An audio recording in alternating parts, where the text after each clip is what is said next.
community to forget my son's sacrifice of giving his life for the city of Detroit. A father's mission to honor the son who gave his life in the line of duty. It was 1 year ago that Detroit police officer Glenn Doss was shot in the head while responding to a domestic violence call. Tonight, his father wants to make sure his son's honor of duty lives on. Here's what he told 7 Action News reporter Ali Hoxie on this tragic anniversary. 1 year ago today, Detroit police officer Glenn Doss Jr. was responding to a domestic violence call at this brick house behind me near Palmer and McDougal. Once he got here, he was shot in the head.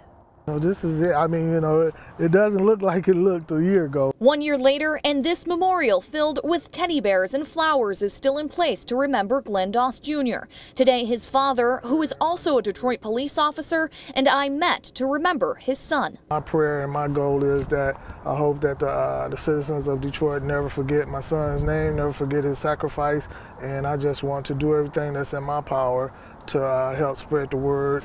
It was a year ago that Glenn Doss was responding to a home on McDougal on a domestic violence call. Once he arrived on scene, he was shot in the head.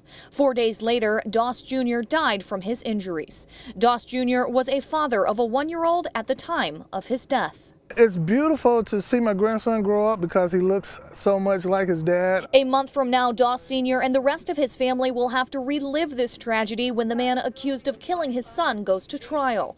DeCarlos Brooks is set to stand trial on murder charges on February 25th. He was offered a plea deal of 40 to 80 years with no parole, and he refused that. As Doss prepares for the trial, he is clinging to his faith. And my prayer today is I hope that he was as proud of me as I am of him. A candlelight vigil will be held here at this location tonight at 10 p.m. In Detroit, Ali Hoxie, 7 Action News.